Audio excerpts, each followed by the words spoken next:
Saya dapat. Mohon maaf nih, Tat, mohon maaf. Ya. Poin apa yang menjadikan Ustadz Nababan akhirnya keluar dari Kristen?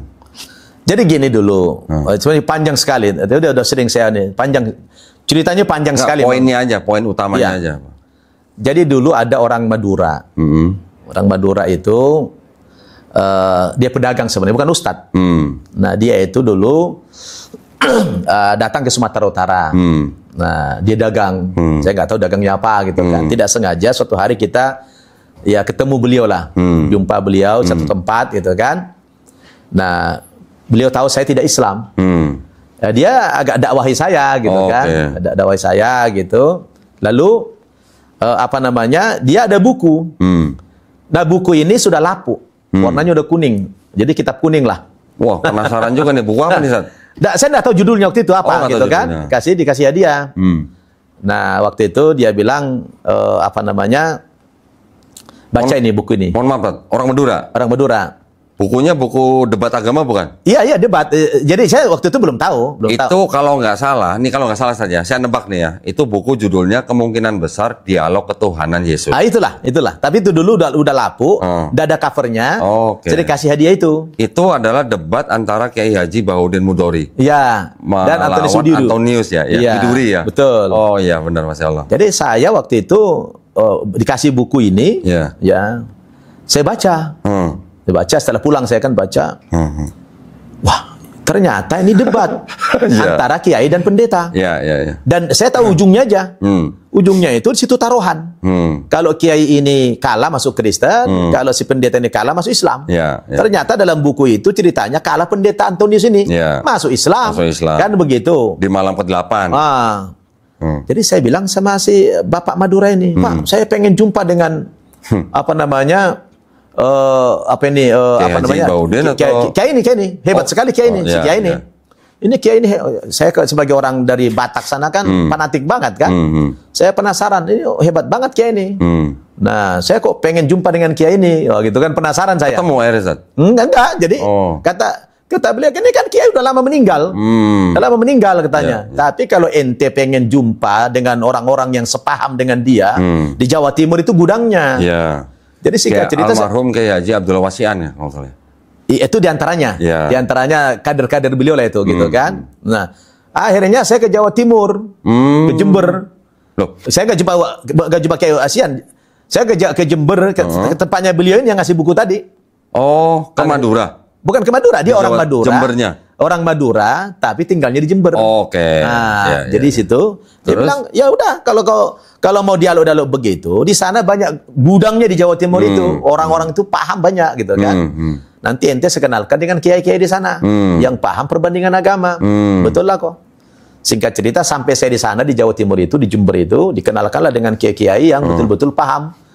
Saya asal ngobrol, dialog begitu, kalah terus saya. Loh, tapi mohon maaf, Tat. Waktu Ustadz mau berangkat ke Jember, itu diizinin sama orang tua? Saya nggak pamit. Nggak pamit? Nggak pamit saya. Kirain pamit. Nggak pamit saya. Nah, terus? Kita kan BTL, batak tebal langsung. Ya karena penasaran aja. Saya senang saya dengan perbandingan agama gitu kan. Karena dengerin dari Suproni, Hamran Amri dulu itu menarik. Saya kalau ada orang pidato membawa Quran gitu, menarik bagi saya. Atau juga orang Islam bawa Alkitab, menarik bagi saya gitu kan. Pokoknya yang anggap berbau perbandingan itu kan. Nah, singkat cerita, kalau saya sampai di Jawa Timur itu, saya dialog dengan para kiai di sana, kalah lah saya. Sebenarnya bukan mau debat tujuannya, mau sharing-sharing gitu aja lah gitu kan. Memangnya saya siapa kok? Hebat banget mau debat gitu kan. Saya banyak dapat ilmu tentang kristologi, tentang kekristenan. Kok dia lebih paham dari saya tentang Kristen gitu kan. Nah, singkat cerita, setelah sekian lama, Allah gerakkan hati saya, diberikan hidayah, saya pun minta masuk Islam. Atas kesadaran pribadi. Dari yang di Jember berarti di Jember. Ya? Jember. Nah, begitu saya syahadatkan, kiai itu bilang sama saya, udah meninggal kiai itu. Saya bilang, kata kiai ini, kamu jangan pulang dulu ke Medan, kamu belajar dulu di sini. Nah, akhirnya itulah perjalanan saya begitu kok. Mungkin kalau nggak disarankan begitu, saya tidak mungkin saya bisa jadi ustadz seperti sekarang. Ustadz nggak ke Madura? Kalau ke Madura saya belakangan saya ceramah-ceramah malah. Setelah menjadi ustadz. Setelah ustadz ke Madura. Saya pernah alhamdulillah berziarah ke makamnya Kiai Haji Baudan Mudori langsung. Oh, saya belum pernah kalau itu. Langsung ke makamnya. Di mana itu? Di Madura. Nah, di mana? Di mana? Sumeneb ya kalau nggak salah. Oh, Sumeneb. Saya belum pernah ke sana malah. Saya juga dibawa ke pesantrennya, ke rumah tempat berdebat itu gitu ya. Terus saya bertemu dengan anaknya di Surabaya. Wah, menarik sekali ceritanya memang. Jadi kalau kita baca buku itu, memang kok sepertinya Kiai Haji Baudan Mudori itu sepertinya nggak pernah belajar kristologi, tapi kok tahu ayat-ayatnya gitu. Iya. Nah, menurut anaknya, itulah yang disebut dengan ilmu laduni. Masya Allah. Ya, kita yang membacanya, saya sebagai yang sudah belajar kristolog bertahun-tahun gitu ya, saya ketika membaca, bener ya, kok dia bisa tahu ini, bisa tahu ini, bisa tahu ini gitu. Itu butuh bertahun-tahun untuk belajar seperti itu gitu. Alhamdulillah dasar, ya. Dasar. Iya, seperti ada orang seperti Kiai Haji Baudan Mudori gitu ya, yang membuka mata lah istilahnya lah ya. Betul. Bisa membuka, ya juga bisa menjadi jalan hidayah juga gitu ya berarti ya. Iya. Buat Ustaz Wawan ya.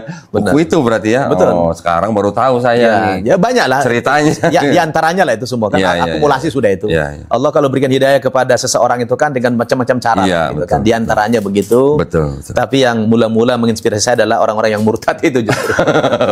Iya. Iya itu. Ya. Alhamdulillah. Jadi ada rasa senang perbandingan agama gitu kan. Iya. Iya kok. Nah, sekarang ini kalau kita bicara perbandingan agama, kan kita sering dituduh penistaan gitu saja. Gimana kalau menurut Ustaz Bapak? Oh, keliru.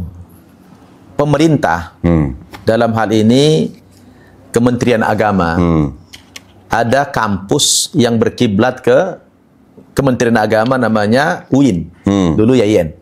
Ya kan?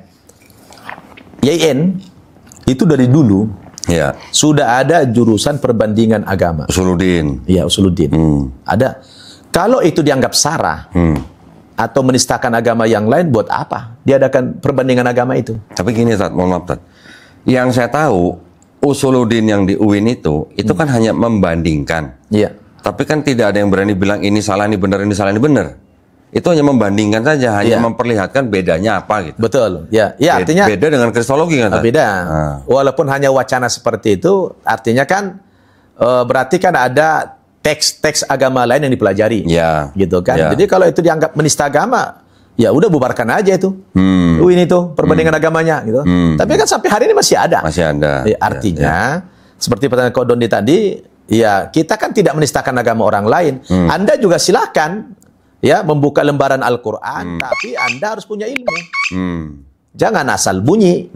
Jangan karena kalau kita belajar Alkitab, saya pikir kan tidak banyak disiplin ilmu yang harus kita pelajari. Karena Alkitab itu kan sudah ditranslate ke dalam berbagai macam bahasa, gitu kan? Sudah diterjemahkan. Tapi kalau Al-Quran, dia masih murni berbahasa Arab. Orang yang tidak bisa membaca Al-Quran dan tidak bisa berbahasa Arab, mustahil bisa paham Al-Quran. Jadi Islam itu terbuka sebenarnya. Jadi orang-orang non-Muslim silakan dikaji.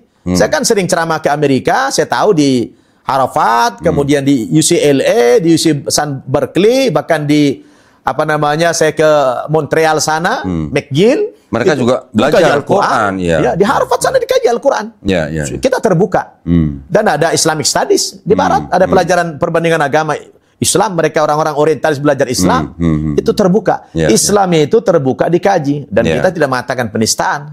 Selagi tujuannya adalah untuk mengkaji secara keilmuan, tafadhol. Nah, kita juga begitu. Mengajarkan kristologi ini, kita nggak boleh mengejek agama lain, tidak boleh, dilarang dalam Al-Quran. Karena Allah dengan tegas. Wala tasubbul ladzina yad'una min dunillah fayasubbullah adwan bighairi ilm. Jangan kamu ejek, jangan kamu hina Tuhan-Tuhan sembahan agama lain. Kalau kamu ejek Tuhan mereka, nanti mereka akan mengejek Tuhan kamu. Lebih dahsyat lagi. Tanpa ilmu. Iya kan? Jadi nggak boleh mengejek. Nah, kalau saya menentang kalau ada orang-orang siapapun mengejek itu tidak boleh. Ya kan? Itu menyalahi Quran. Betul. Tapi kalau kita bedah seperti Ko Dondi misalnya, ya bedah teks, boleh-boleh aja. Selagi bisa dipertanggungjawabkan secara ilmu pengetahuan, kenapa tidak? Ilmiah. Secara ilmiah, kenapa tidak? Selama ada dokumennya. Ada dokumennya dan bisa dipertanggungjawabkan, kenapa tidak? Dan kita bukan menistakan, bukan menjelekkan. Kita bicara keilmuan. Ini ada teksnya. Anda gimana memahami ini? Kan gitu. Kita kan balik bertanya gitu. Saya pikir enggak. Itu bukan penistaan bagi saya. Ya, ya. Saya punya pandangan juga begini, Ustaz. Ini juga saya dapat masukan dari guru-guru kita di MUI. Jadi kita kan tidak boleh menafsirkan kitab suci orang. Ya kan? Setiap agama, setiap kitab suci itu kan punya tafsir masing-masing. Ya. Yang berhak menafsirkan Quran adalah ulama kita, ya, ahli tafsir kita. Yang berhak menafsirkan Bible juga pemuka agama Kristen. Ya. Tapi juga kita tidak boleh lupa yang berhak menafsirkan kitabnya orang Yahudi, ya Rabi Yahudi juga. Ya, betul. Sekarang masalahnya kita sudah tahu ternyata mungkin 2/3 atau 3/4-nya kitab Kristen ini kan berasal dari kitabnya orang Yahudi. Betul. Yang ditafsirkan oleh Kristen menggunakan kacamata Kristen. Iya, betul. Nah, jadi ketika kita sedang berbicara lintas agama yang berdasarkan teks, kita tetap tidak boleh lompat pagar lah kalau zaman sekarang istilahnya. Lompat pagar artinya kita menggunakan tafsir kita, tapi kita tidak mendasarkan kepada tafsirnya orang-orang yang punya otoritas gitu. Iya, betul. Nah, jadi maksud saya setiap diskusi atau mungkin kajian yang lintas agama, kita tetap tidak boleh lompat pagar dengan mengambil tafsirnya orang lain menurut pandangan kita. Iya. Ya, karena kita juga tidak mau Quran ditafsirkan oleh orang yang bukan Islam gitu kan. Betul. Nah, maksudnya gitu, Ustaz. Iya. Jadi kalau misalnya saya juga berdebat dengan pendeta, saya kan juga membawa tafsir dari pihak mereka juga. Iya. Saya juga membawa tafsir dari pihak Yahudi juga. Iya. Kalau misalnya ada perbedaan, nah tolong jelasin gitu aja. Iya, betul. Itu yang saya lakukan gitu. Biarkan mereka menjelaskan. Biarkan mereka menjelaskan. Kalau ternyata tafsir mereka berbeda dengan tafsirnya Yahudi, tapi ternyata mereka mengambil dari kitab Yahudi, nah terus bagaimana? Gitu. Betul. Benar, benar. Iya kan? Benar. Kita tidak boleh seperti Kristen yang menafsirkan kitab suci orang menggunakan kacamata mereka. Betul. Gitu. Ya nggak bisa. Iya kan? Nah, kita sebenarnya juga mungkin kalau dipikir-pikir saja, ngapain sih kita bahas-bahas begitu ya? Iya. Kita terutama istilahnya saya dari Yayasan Pembina Mu'alafah Tauhid, kenapa kita melakukan hal-hal seperti itu? Karena ternyata memang dari saudara-saudara kita yang Kristen masih banyak dan masih punya yang namanya program kristenisasi. Itu yang menjadi alasan utama kita masih bahas seperti itu, Ustaz. Saya mungkin saya juga terinspirasi oleh dakwahnya Ustaz Nababan dulu ketika masih berdebat, ya kan? Karena dulu ketika saya masih kafir juga saya menonton debatnya Ustaz Nababan. Iya. Tetapi ketika saya sudah menjadi Muslim, saya sudah tahu apa itu dakwah. Betul. Dan saya sudah bergabung dengan Yayasan Pembina Mu'alafah Tauhid, yang mana di dalam Yayasan Pembina Mu'alafah Tauhid ini memang menempuh jalur perang pemikiran, Ustaz. Iya, betul. Kemudian qadarullah karena saya ditunjuk menjadi ketua Litbang dan saya diberi tugas untuk berdebat dengan para pendeta, tapi kan kita harus tahu untuk apa sih kita berdebat gitu kan. Iya. Ternyata tujuan kita berdebat itu adalah untuk melindungi akidah umat Islam kita. Betul. Juga, Ustaz. Nanti kalaupun misalnya dari hasil debat itu ada orang yang belum Muslim menonton sama seperti saya dulu menonton video debatnya Ustaz Nababan, mendapat hidayah, itu kan bonus saja itu. Benar. Itu udah izin dari Allah, bukan karena kita saja. Betul. Nah, kira-kira gitu saja. Iya, jadi gini kok. Setelah saya pelajari dan baca banyak buku-buku kitab agama lain, saya menyimpulkan di dunia ini dari sekian banyak agama, hanya ada 2 agama misi. Misi, hanya 2 agama misi. Iya. Yang pertama agama Kristen. Iya. Yang kedua agama Islam. Iya, betul. Apa itu agama misi? Yaitu agama yang selalu ingin mengajak orang lain ke dalam agamanya. Iya, betul. Nah, saya lihat itu cuma 2 agama. Iya, betul. Jadi agama Kristen itu agama misi. Islam juga agama misi. Iya, betul. Dalilnya bisa kita baca dalam Injil Matius pasal 28 ayat 19 atau juga Injil Markus pasal 16 ayat 15. Iya. Pergilah kamu ke segenap penjuru dunia, jadikanlah semua bangsa menjadi muridku, dan baptislah mereka dalam nama Bapa, Anak, dan Roh Kudus. Yeah. Jadi setiap umat Kristen berkewajiban mengajak orang lain yang belum Kristen masuk ke dalam agamanya. Sebagaimana Islam juga ternyata itu agama misi. Yeah, betul. Allah mengatakan dalam Al-Quran surat Saba ayat 28, wa ma arsalnaka illa kafatan linnas basyira wa nadhira walakinna aktsarun nasi la ya'lamun. Tidak kami utus engkau Muhammad terkecuali untuk seluruh umat manusia. Jadi Rasul itu untuk seluruh umat manusia, bukan hanya untuk orang Arab saja. Untuk seluruh umat manusia dengan membawa berita gembira dan peringatan, kata Allah. Dalam ayat yang lain kata Allah, Wa ma kunna mu'adzibina hatta nab'atha rasula. Kami tidak akan mengazab suatu kaum sampai datang kepada kaum itu utusan Allah berdakwah menyelamatkan mereka masuk Islam.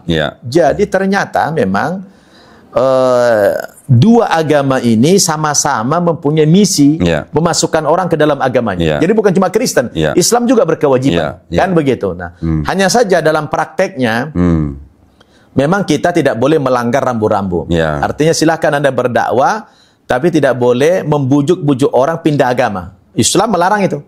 La ikraha fid din, qad tabayyana rusdu minal ghayy. Tidak ada paksaan dalam beragama karena sudah nyata perbedaan mana agama yang benar, mana agama yang salah. Jadi kita